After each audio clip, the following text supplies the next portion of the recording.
이번 시간에는 우리 요약집 교재 533페이지에 양갈로 4번의 중개의 이론적 유형들에 대해서 한번 살펴보도록 하겠습니다. 이 부분은 사실 최근에는 그 이론적 개념들에 대해서 잘 묻지를 않고 있는데 이미 이 이론적 유형에 해당하는 용어들을 이미 수험생들은 알고 있다는 전제 하에서 시험 지문을 구사를 하기 때문에 용어에 대한 개념은 이해를 해 두실 필요가 있습니다. 그러면서 이 용어들을 자유롭게 구사할 수 있을 정도로 익혀 두실 필요가 있다라는 거죠.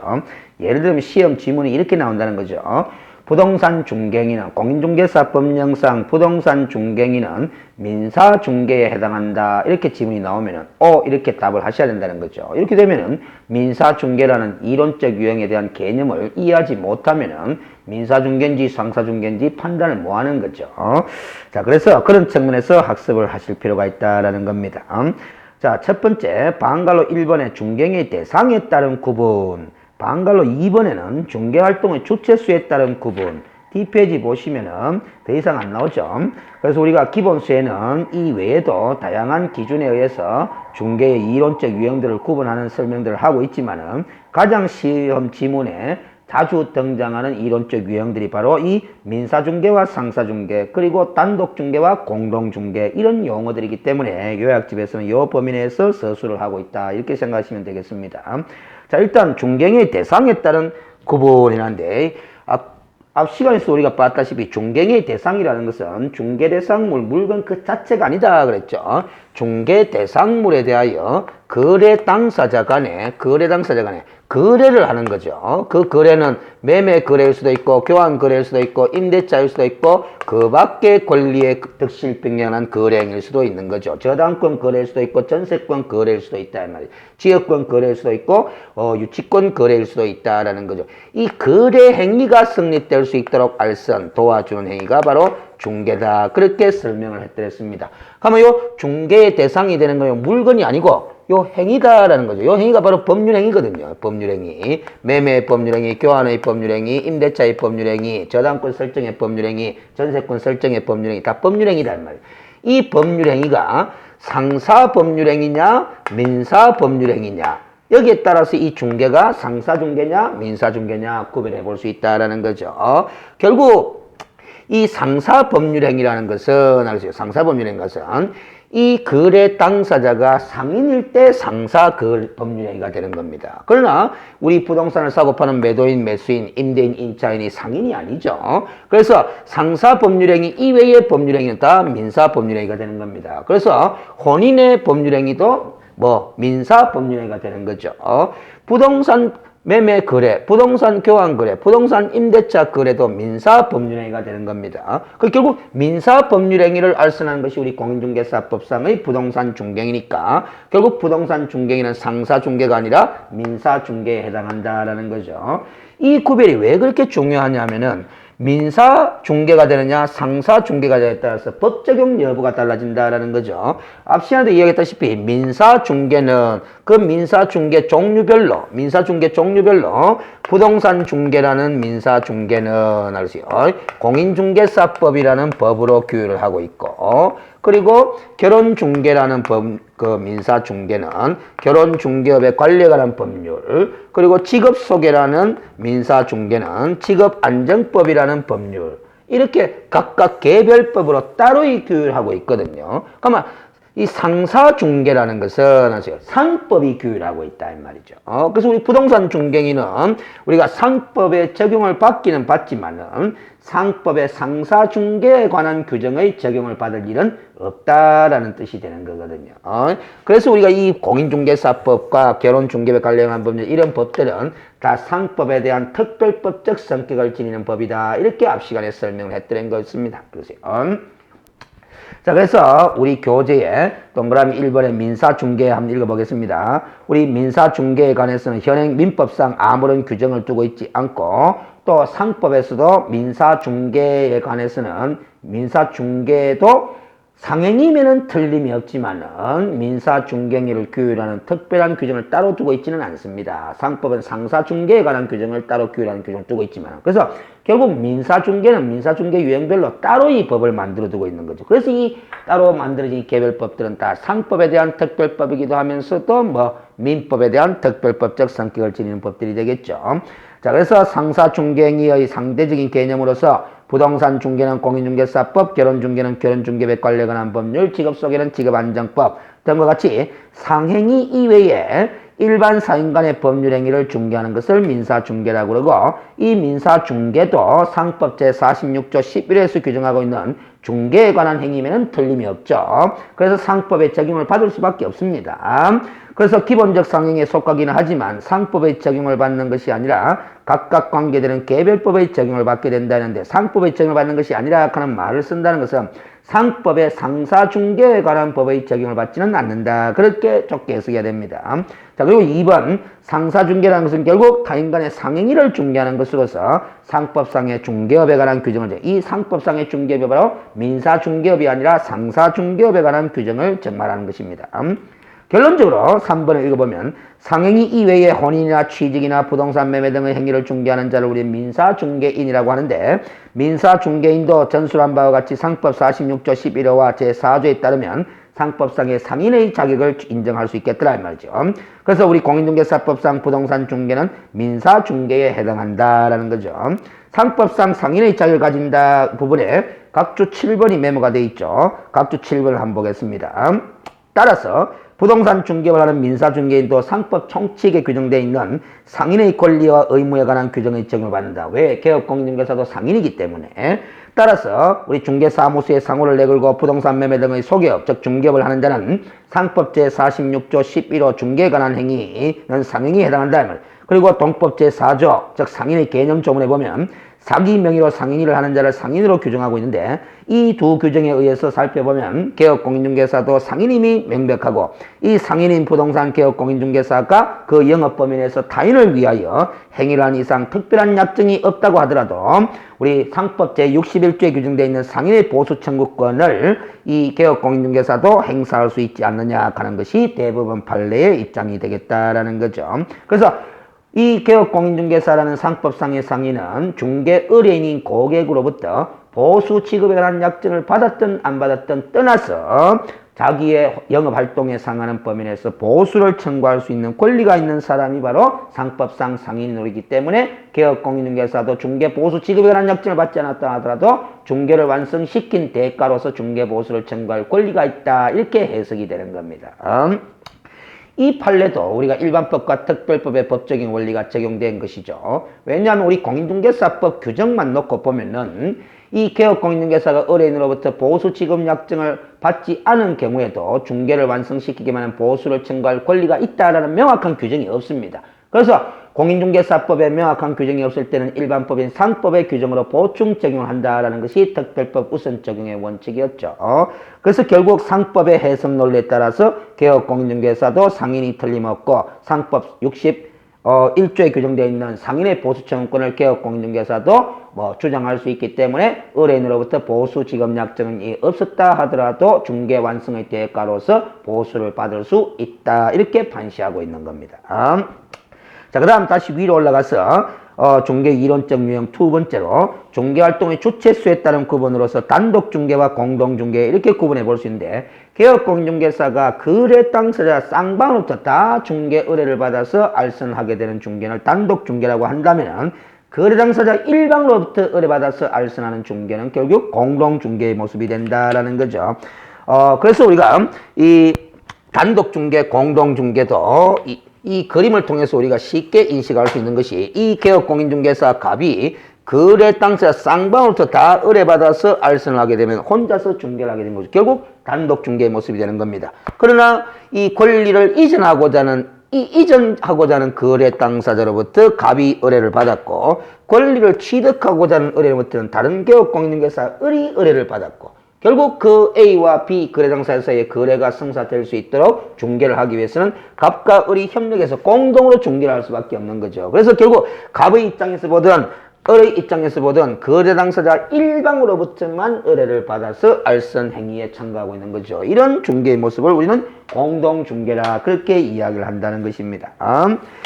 자, 그 다음 533페이지에 보시면은 그 공동중개 밑에 3번에 결론적으로 또 우리가 부수적으로 알아둘 필요성이 있는 관점을 소개해 두는데, 현행 공인중개사법은 다 단독중개를 중심으로 해서 법조문을 만들어 뒀다라는 뜻이죠. 그러나 우리 법 제24조에 규정되어 있는 거래정보망을 이용하여 중개를 하는 경우도 있을 것인데, 그 거래정보망을 이용하여 중개하는 것은 결국 거래정보망을 이용하는 여러 개업 공인중개사들이 정보의 공유, 교환을 통해서 협력해서 공동중개를 행한다, 이렇게 이해가 된다라는 것입니다. 그래서 거래정보망을 이용해서 중개를 한다, 이런 표현이 나온다는 것 자체가 바로 공동중개를 행한다, 이런 뜻이 된다는 것입니다. 자, 그리고 지금까지 이제 우리가 중개의 개념과 어떤 중개의 성격, 그리고 중개의 이론적 유형들, 이런 것들을 살펴봤는데, 결국 중개행위에 해당되느냐 안 되느냐, 이 여부가 우리 공인중개사 법령을 해석하는데 상당히 중요하게 영향을 미친다라는 거죠. 왜 그러냐면은 부동산 중개행위가 맞다라고 한다면은 공인중개사법의 규율 대상이 되는 것이고, 공인중개사법의 적용을 받는 것이고, 부동산 중개행위가 아니라고 한다면은 공인중개사법의 규율 대상이 아니게 되는 거죠. 법 적용 여부에 일단 영향을 미치게 되는 겁니다. 더 나아가서 이 중개행위에 해당되느냐 안 되느냐 여부가 어디에도 영향을 미치냐면은 우리 공인중개사법 1조부터 51조까지 여러 규정에는 중개행위라는 용어가 많이 등장합니다. 그러나 각 조문에서 등장하는 중개행위의 개념과 그 범위가 다 동일한 것은 아닐 수가 있다라는 거죠.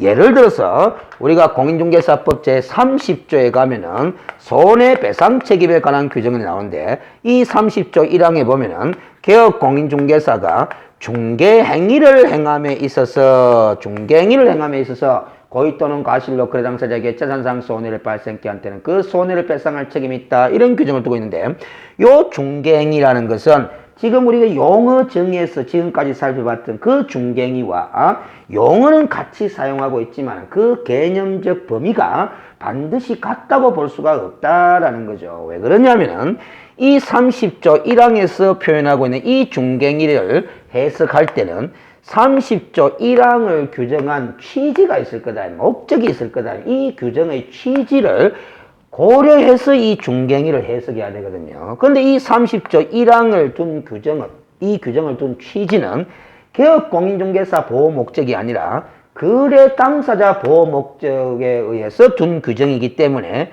이 중개행위의 범위를 비교적 넓게 해석할 때 거래 당사자를 두텁게 보호할 수 있는 결론을 이끌어낼 수 있겠더라라는 겁니다.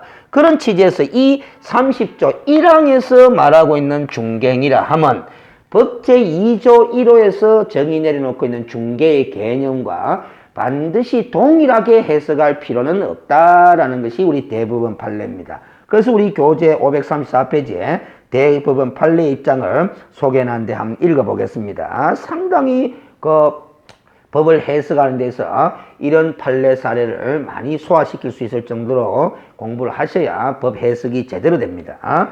법 제2조 1호에서 즉 용어 정의에서 중개를 하면 어떻게 규정하고 있었습니까?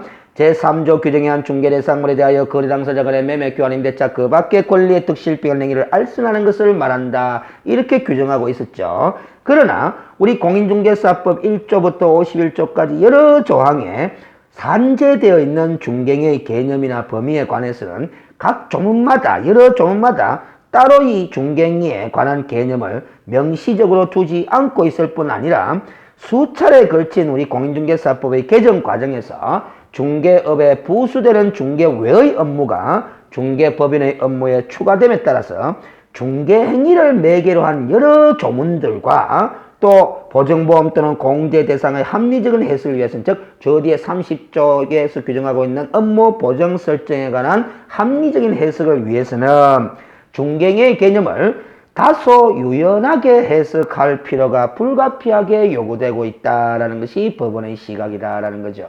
그래서 여러 조항에 산재되어 있는 중개행위의 개념을 해석할 때 반드시 우리 용어 정의에서 말하는 중개행위 개념에 구속될 필요는 없다라는 겁니다. 따라서 개업 공인중개사 행위가 법 제30조 제1항에서 규정하고 있는 중개행위에 해당하는지 여부를 판단할 때는 이 30조 1항을 둔 취지, 즉 거래 당사자 보호의 목적을 둔 법 규정의 취지에 비추어 볼 때 개업 공인중개사가 행한 행위를 객관적으로 보아 사회통념상 거래 알선 중개를 위한 행위라고 인정되는지 여부에 의하여 결정할 것이라고 풀이되고 있다 이 말이지. 즉 행위자인 개업 공인중개사의 주관적 의사를 기준으로 중개행위 여부를 판단해서는 안 되겠다라는 겁니다. 이 중개행위를 해석할 때는. 그래서 결론적으로 여러 조항의 입법 형태를 감안해 보면은 우리 법 제30조에서 규정하고 있는 요 중개행위라는 것은 개업 공인중개사가 행한 행위 중에 반드시 지금 우리가 공부했던 법 제2조 1호 용어 정의에서 규정하고 있는 중개행위에 속하는 것만이 이 중개행위에 해당한다고 좁게 해석할 이유는 없다라는 거죠. 그래서 가급적 이 중개행위 30조 1항에서 규정하고 있는 중개행위에 보면 넓게 해석할 필요성이 있더라. 왜? 이 규정을 둔 취지가 거래 당사자 보호 목적을 가지고 두었기 때문에 그렇다라는 겁니다. 자, 그래서 우리가 이런 게 이제 법의 해석의 묘미죠. 그래서 법 공부가 어려운 것이 글자가 똑같다고 해가지고 개념적 의미나 범위도 반드시 똑같은 것은 아닌 이치들이 있기 때문에 우리가 법의 해석에 있어서 어려움이 있게 되는 거고, 그래서 법을 공부한다는 것이 어렵다 이렇게 판단을 하게 되는 겁니다. 자, 그 다음 두 번째 용어인 공인중개사라 하면 우리 법 제2조 2호에서는 공인중개사법 제4조 규정에 따라서 공인중개사 자격을 취득한 자를 우리는 공인중개사라고 합니다. 그래서 단순히 자격만 취득하면은 공인중개사라고 지칭을 하게 되는 거죠. 근데 결과적으로 분석을 해보면은 자격증을 취득만 했지 그 자격증을 이용하고 있지 않은 상태가 있죠. 이 사람도 자격증 취득한 사람이기 때문에 공인중개사면 틀림이 없는데, 제가 교재에서는 일반 단순 공인중개사라 이렇게 이야기했지만 제가 오프라인 강의할 때는 장롱 공인중개사다 이렇게 이야기를 많이 합니다. 그렇죠? 근데 우리 시험 출제에 있어서는 단순 공인중개사 이런 표현을 안 쓰고 있습니다. 교재에서 이제 설명의 편의상 단순 공인중개사, 일반 공인중개사, 장롱 공인중개사 이렇게 이야기를 하지만은, 그래서 어찌됐든 의미는 자격을 취득한 공인중개사이면은 틀림이 없지만은 그 취득한 자격을 이용하지 않고 있는 사람을 의미한다 이렇게 생각하시면 되겠습니다. 그 다음 2번에 소속 공인중개사라면 결국 자격을 취득한 공인중개사 맞는데 이 공인중개사가 개업 공인중개사에게 소속되어 있는 공인중개사다라는 거죠. 그래서 개업 공인중개사에 소속된 공인중개사로서 무슨 업무도 수행할 수 있도록 허용이 나느냐? 중개 업무도 수행할 수 있도록. 그래서 중개 업무를 수행하거나 개업 공인중개사가 행하는 중개 업무를 보조하는 자를 우리는 소속 공인중개사라 이렇게 이야기를 합니다. 그런데 우리가 이 소속 공인중개사에 해당되느냐 안 되느냐 여부를 판단할 때 주의하셔야 할 것이, 법인인 개업 공인중개사의 경우만큼은 사원 또는 임원으로서 공인중개사 자격을 가지고 있는 사람도 소속 공인중개사에 포함된다라는 거죠. 그래서 우리가 나중에 법인인 개업 공인중개사에서 따로 설명하겠지만 법인으로서 사무소 개설 등록하게 되면 법인인 개업 공인중개사가 됩니다. 근데 이 법인은 상법상 회사 또는 협동조합 기본법에 따른 협동조합이 되거든요. 그러면 이 임원 또는 사원이라는 사람이 있게 되어 있습니다. 임원 또는 사원. 이 사원은 임원과 동등한 지위에 해당하는 사람을 사원이라고 보면 됩니다. 우리가 상법상 회사의 형태에 따라서 임원이라고 지칭하지 않고 사원이라고 지칭하는 사람이 있거든요. 그래서 여기서 말하는 사원은 단순한 회사원의 사원이 아니다 그렇게 이야기를 했더랬습니다. 자, 그래서 임원 또는 사원으로서 A, B, C 세 사람이 있다라면은 임원도 아니고 임원 또는 사원이 아닌 D, E라는 사람이 있다라는 거죠. 그러면 요 임원 또는 사원 중에서 자격증을 취득한 요 사람도 소속 공인중개사요. 이 임원 또는 사원이 아닌 자로서 자격증을 취득한 사람도 소속 공인중개사. 그러면 법인인 개업 공인중개사의 경우만큼은 소속 공인중개사의 신분이 두 가지로 구분해 볼 수 있습니다. 임원 또는 사원에 해당하는 소속 공인중개사, 임원 또는 사원에 해당하지 않는 소속 공인중개사, 이렇게 두 가지로 구분해 볼 수 있는 거죠. 나중에 상당히 중요하게 활용해야 됩니다. 꼭 기억을 하셔야 됩니다. 법인인 개업 공인중개사만큼은 임원 또는 사원인 소속 공인중개사가 있고 임원 또는 사원이 아닌 소속 공인중개사가 있다라는 겁니다. 자, 그 다음에 그 3번에 보면 공인중개사인 개업 공인중개사라고 되어 있는데, 이 사람은 공인중개사 자격을 취득한 다음에 법 제9조에 따라서 중개사무소 개설 등록까지 한 자를 우리는 공인중개사인 개업 공인중개사라 그렇게 이야기를 합니다. 그래서 결국 공인중개사의 신분 유형을 따져보면 세 가지로 분석이 될 수 있겠다라는 거죠. 단순 공인중개사, 소속 공인중개사, 공인중개사인 개업 공인중개사. 그 다음 535페이지에 3번에 중개업이라 하면 돼 있죠. 중개업. 그러면 요 제목을 벌써 중개업 세 글자를 봤으면은 조금 전에 설명했던 중개라는 두 글자와 구별해야 된다는 겁니다. 자, 명심하셔야 됩니다. 단순한 중개행위와 그 중개를 업의 형태로 하는 것은 구별해서 용어를 사용하셔야 된다라는 겁니다. 가장 기본적으로 우리가 법 제9조에 가면은 중개사무소 개설 등록을 하여야 한다라는 규정을 두고 있는데, 이 중개사무소 개설 등록을 하여야 하는 자가 누구냐라고 물었을 때는 중개행위를 하고자 하는 자가 등록해야 한다 하면 틀리는 겁니다. 중개업을 하고자 하는 사람이 등록해야 한다라고 해야 정확한 문장이 되는 거죠. 그래서 중개와 중개업은 구별해야 된다. 그래서 시험 문제가 과거에는 중개업에 해당되는 경우냐 해당되지 않는 경우냐 가려봐라 하는 시험 문제도 종종 출제된 적이 있습니다. 자, 그러면 중개업의 개념을 살펴보면 다른 사람의 의뢰가 있어야 됩니다. 그 다른 사람의 의뢰에 의하여 일정한 보수를 받아야 됩니다. 일정한 보수를 받고 중개행위를 어떤 형태로 해야 되느냐? 업의 형태로 해야 중개업이 된다라는 거죠. 그래서 이 중개업이 성립되기 위해서는 세 가지 요건을 갖춰야 된다는 거죠. 첫째가 다른 사람의 의뢰가 있어야 되고, 둘째 보수를 받아야 되고, 셋째 업의 형태로 해야 된다라는 겁니다. 자, 여기서 다른 사람의 의뢰가 있어야 된다 하는 말은 이 개업 공인중개사가 행하는 이 중개행위가 업이 되려면은 이 다른 사람의, 즉 의뢰인으로부터 의뢰가 있어야 된다라는 거죠. 즉 중개계약 관계가 존재해야 된다라는 겁니다. 중개계약 관계가 존재하지 않으면 이 중개행위를 하는 법적 근거도 없고 보수를 받을 수 있는 법적 근거도 없게 되는 거죠. 중개계약 관계가 존재하는 하에서 중개행위를 해야 그 중개행위가 업이 될 수 있다라는 겁니다. 그리고 이 다른 사람 의뢰인이죠. 의뢰인 다른 사람 의뢰인이죠. 거래 당사자죠. 그 의뢰인이라는 것은, 그 다른 사람이라는 것은 결국 이 중개 대상물에 관한 소유자뿐만 아니라 그 소유자로부터의 대리권을 수행하는 대리인, 위임받은 수임인도 다 포함한다는 것이 대법원 판례이고, 둘째, 일정한 보수를 받아야 된다는 거죠. 아무리 거래를 많이 중개했다 하더라도 보수를 받지 않았다면 이건 업이 될 수가 없다라는 겁니다. 그 다음 양가로 3번에 그 중개행위를 업의 형태로 해야 된다라는 것은 그 업이라는 단어 자체가 이런 뜻을 내포하고 있는 거죠. 불특정 다수인을 상대로 반복 계속하여 영업으로 알선 중개하는 것을 우리는 업이다, 그렇게 이야기를 하는 거죠. 그래서 결국 알선 중개행위를 업으로 했느냐 안 했느냐 여부를 판단할 때는 그 알선 중개행위의 반복, 계속성, 영업성 등의 유무와 그 행위의 목적이나 규모, 횟수, 기간, 모습 등 여러 사정을 종합적으로 고려해서 사회통념에 따라 판단하여야 한다는 겁니다. 여러 가지 사정을 종합적으로 고려해서 사회통념에 따라 판단하기 때문에 우연한 기회에 단 1회 건물전세 계약의 중개를 하고 보수를 받은 사실만으로는 우연한 기회였다는 거죠. 보수를 아무리 받았다 하더라도 우연기회였다는 것은 앞으로 계속 반복할 의사가 없다는 겁니다. 그래서 결국 계속성, 반복성을 인정할 수 없기 때문에 이 중개행위는 단순한 중개행위일 뿐이지 업은 아니다라는 거죠. 그렇다면 이런 행위를 한 사람은 무등록 중개업으로 형사처벌할 수가 없다라는 겁니다. 왜냐하면 업이 아니기 때문에 등록을 할 이유가 없거든요. 우리가 등록을 해야 되는 사람은 중개를 업으로 하는 사람이 등록을 해야 되는 거거든요.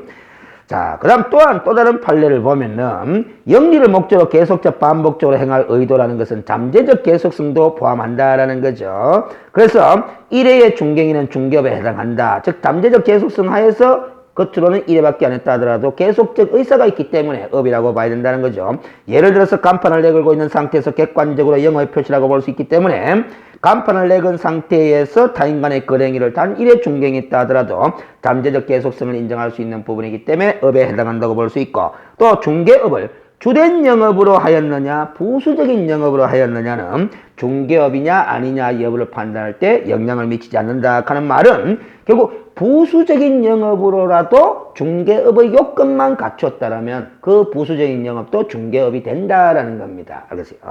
따라서 타인의 의뢰에 의하여 일정한 보수를 받고 부동산에 대하여 저당권 등 담보물권의 설정에 관한 행위의 알선을 업을 하는 것은 우리 중개업에 해당하는 거죠. 왜? 담보물권의 설정에 관한 행위도 그 밖의 권리의 득실빙에 관한 거래행위가 맞고 그 밖의 권리의 득실빙한 행위를 알선하는 것을 업을 하게 되면 중개업이 되는 거거든요. 그런데 그와 같은 담보물권 설정에 관한 행위의 알선이 금전소비대차 거래를 알선하는 경우에 부수적으로 이루어졌다 하더라도 달리 볼 필요가 없다라는 것은 여전히 중개업에 해당한다, 그런 뜻이 되는 겁니다. 결국 이 사건에 있어서는 주된 중개행위는 금전 소비대차 거래를 알선하는 겁니다. 이 금전 소비대차 거래를 알선하는 것은 이 공인중개사법상의 중개인가 아닌 거죠. 그러나 그 금전 소비대차 거래를 알선하는 과정에서 부수적으로 저당권 설정에 관한, 즉 담보물권 설정에 관한 행위를 알선하는 것은 이건 중개 행위가 된다라는 거죠. 그 중개인을 보수를 받고 하게 되면 중개업이 되는 거죠.